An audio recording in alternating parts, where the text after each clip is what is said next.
عسلامة الناس الكل إن شاء الله تكونوا بخير. في الفيديو متاع اليوم باش نحكيو على حاجة من الحاجات اللي أنا تعرضت لها أول ما بديت نترينا.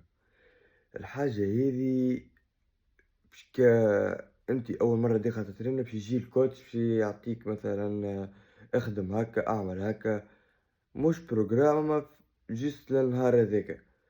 الحاجة هذي هي المدى الحركي أو ما يعرف بالموفمون. المدى الحركي يجيك الكوتش يقول لك ريت كتابة سكوات لازم السكيو تمس في المولي، معناها فخذك من تيلي يمس في المولي، تهبط هبطة كاملة ومن بعد تطلع على الكل. تهبط مثلا باش تخدم اكزرسيس صدر بالبار، لازمك تهبط هبطة كاملة لين البار يمس صدرك. فرضا في الدرسوس زادا لازمك تهبط هبلة كاملة في اللات بول داون، لازمك تجبد الكل لصدرك من بعد ترجع بشوية بشوية باش يعطيك هذوما. انا فرضا انا حسب تجربتي وما نعرفش عليكم انتم اش كيفاش.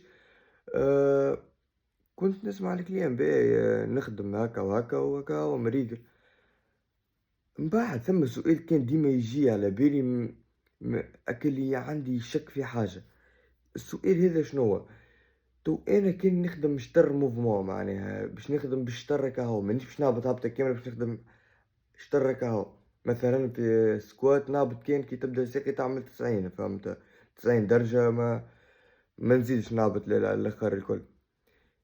زعما كيفاش شني باش يصير؟ باش يكون ثم بروجريس خير ولا أقل ولا؟ أنا حسب تجربتي كيف بديت أول مرة كان الكوتش يقول لي ياريت أهبط هبطة كاملة في البار في الزر في الأكتاف في كل شيء موفمون كامل، ويعطيك شارج خفيف ما يعطيكش شارجر زين. خاطر الشارجر زين شوية كان باش تهبط ماكش باش تنجم تطلع، حتى كان باش تطلع بتكنيك غلط تولي وقتها تتصاب. البريود الأولى سمعت الكلام هبطت كيما يحب هو، هبطة كاملة في السوا في البار في الصدر بالالتير في السكوات في كل شيء موفمون كامل نخدم. من بعد هيك السؤال حبيت أنا وحدي نتأكد من حاجة، وليت شنعمل المدى الحركي. راه ثم فرق بين المدى الحركي وبين التكنيك، لازم التكنيك تكون صحيحة باش ما تتضربش. لطف عليك تنجم تصير لك في طق كان يبدا التكنيك غلطة، تنجم تصير لك إصابة على مستوى الفقرات، كتفك. لا علينا في هذوما، أما لازم جيس تخدم تكنيك صحيحة. الموفمون من بعد نحكيو عليه. في الموفمون يا سيدي أول ما بديت نخدم موفمون كاملة، من بعد جاتني هكا البالي عليه ما نخدمش شطر موفمون. تو أنا نهز في شارج نجم نهز حتى ما أكثر منه، نهز في شارج أقل من الشارج اللي نجم نهزه، ونخدم بتكنيك نخدم في موفمون كامل. شنية زعما كان نهز شارج رزين شوية نقوي في الشارج ونخدم شطر موفمون، زعما اش باش يصير مع كيف باش يكون البروجريس؟ بالنسبة للبروجرام اللي عطاهولنا الكوتش وقتها موفمون كامل شارج خفيف، ثم بروجريس، ثم تحسن به، لا بأس به محترم. خدمت بيه مدة من بعد طبقت الطريقة متاعي. في الطريقة اللي طبقتها ريت بروجريس ما شاء الله مخالف تماما للبروجريس اللي عملته مع الكوتش. ثم حاجات تحسنت بصفة ملحوظة وبمدة قصيرة. أي سيدي كنت نعمل هنا؟ مثلا فرضا أنا في نعرفش أنا في السكوات نجم نهز مثلا 20 ونهبط هبطة كاملة موفمون كامل ونطلع للآخر، نهبط للآخر ونطلع ولاباس 20. قلت شقولك كان نزيد 20 وحدة أخرى منه 20 وحدة أخرى منه ونهبط كان شطر ونطلع ونهبط شطر ونطلع. جربت هكا ومشيت معايا. ريت هي في أي اكزرسيس حتى في الصدر في البار المدة الأولى نهبط هبطة كاملة لأن البار يمس في صدرك، يقولك لازم البار يمس في صدرك ما نفهمش. من بعد أنا بدلت وليت نحط البار شارجر زين. اسمعني يا ريت كيف نحكي لكم شارجر زينة، راهو مش انا نحرض فيك باش تهز شارجر زين اقوى من بدنك، راهو تكنيك غلطة راك باش تضرب اوتوماتيكمون. اللطف عليكم تنجم كتفك يتخلع، تنجم يتيح عليك البار، تنجم لافون برا البوانيي لهنا ترخ بيك يصير لك فتق فيها. تنجم في السكوات يصيرلك فتق زادا ولا تضرب في الركبة متاعك. برشا أضرار اللطف عليكم. الفايدة في التكنيك الصحيحة، المدى الحركي، أنا واحد من الناس راني ما يهمنيش فيه. الفايدة في شنو؟ الفايدة إني نوصل للفشل العضلي، الكورباتير مسكولير. الكورباتير مسكولير تعرف كيفاش توصل لها؟ أنا واحد من الناس كيفاش كنت نوصل، نهز شارج بتكنيك صحيحة. فرضا أنت تنجم خويا تخدم الزر بالبار 10 توصل للفشل العضلي أو ما تقرب له، مش توصل له. في الريبيتيسيون 12 هكا، 12 في الأربعة ولا 12 في الثلاثة، توصل للفشل العضلي في الريبي في, في الريبيتيسيون رقم 12 به. مش فشل لما قربت انت.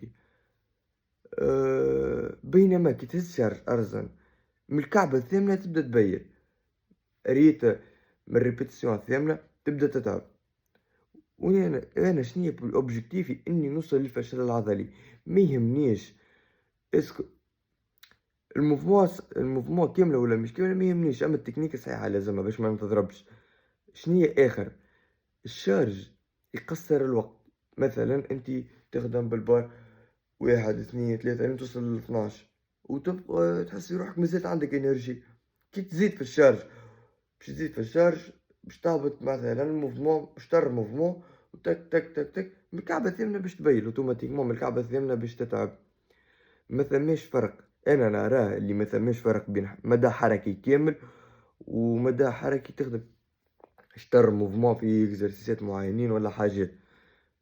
هذوما الحاجات اللي انا نراهم كانوا يكذبوا عليا فيهم، مثلا لا راهو ما يصيرش بروجريس. هو يصير بروجريس في الحالتين، اما ثم طريقة اسرع من طريقة وثم حاجة اضمن من حاجة. هو راهو كلامهم الصحيح في حاجات انه تتجنب الاصابة واللغي. اما انت لو كان تتقن التكنيك الصحيحة اتأكد راك ماكش تضرب. شنية لازمك تعمل؟ لازمك تهز شارج اقوى من بدنك شوية، ما تتقويش. مش انت تنجم تهز 20 كيلو وتمشي تهز في الالتير ب40 كيلو، لا هكا تولي تحب تضرب بالعاني. لازمك تخدم بشارج. الفايدة شنية؟ انك توصل للكورباتير مسكولير، الفشل العضلي. توصل للفشل العضلي وقتها السيبون اللي فيبرت معناها الالياف متاع العضلة سيبون حطمتهم، ومن بعد باش تعمل ريكوبيراسيون بالنوم وبالماكلة. ولازم ماكلتك تكون مريقلة وترقد مينيموم 8 سوايع متاعك لازمك توصلهم راهو. وهكا شنية الاخر ثم حكاية اخرى زادا، البروجريس يكون اسرع شوية. اسرع تعرف عليه؟ على خاطرك انت في الريبيتيسيونات اللي تخدم فيهم في موفمون كاملة وتهز في شارج معناها عادي، ماكش باش توصل للفشل العضلي. ثم اكزرسيسات استحالة كان باش توصل للفشل العضلي، اللهم تعمل اكثر من 12 ريبيتيسيون وتوصل حتى ل25 وحتى اكثر. انت باش تقرب له اماكش باش تحققه. فشل العضلي راهو ريت، ما تنجمش اخر كعبة تولي ترعش، ما تنجمش تهزو شارج، ما تنجمش تدز، ما تنجمش تطلع، ما تنجم تعمل شيء. فشل عضلي يولي انت تولي مستحق شكون يسيبورتيك، لازم معك شكون باش ما تضربش. بالنسبة ثم دي ميسكول صغار هكا فيهم حاجات، ثم دي تكنيك معينين باش تطور فيهم، ماهيش مربوطة بالمدى الحركي بينما مربوطة بالتكنيك. كيما البيسبس، مثلا البيسبس على سبيل المثال كي باش تطلق يدك، هو ساعات الكوتش يقول لك ريت لازم تطلق يدك كاملة. انا كنت ما نطلقش يدي كاملة، كنت نطلق يدي على الاول، من بعد وليت لا زدت في الشارج وكان نطلق يدي كاملة الميسكل يتقطع. ما نطلقش يدي كاملة نهبط كان شطر. اما ريت كيف نجبد، كنت كيف نجبد سيبون وصلت معناها لافومبرا، وصلت معناها البيسبس معناها العصران تم بلغتنا، العضلة تعصرت. نكمل ندور يدي هكا البوانية شوية باش نزيد نعصر أكثر. بلود فلو تدفق الدم يكون أكثر غادي ونقطع بزيد فيبر باهي. ثم هو راهو ريت البدن مدة الاستشفاء متاعو تختلف حسب المنطقة. تو أكثر زوز مسكلوات، زوز هذم ياخذوا شوية وقت، معناها ياخذوا أكثر وقت باش يتعافاو. شكونهم؟ الدرسو والساقين. تو نحكيو على الاستشفاء في فيديو آخر إن شاء الله. كان عجبكم الفيديو متاع اليوم ما تنساوش تعملوا جيم وسبسكرايب باش يوصلكم كل ما هو جديد. وكان عندكم مواضيع معينة تحبوا تحكيوا فيها وإلا تحبوا تعرفوا عليها معلومات اكتبوا لي في الكومنتات. والسلام.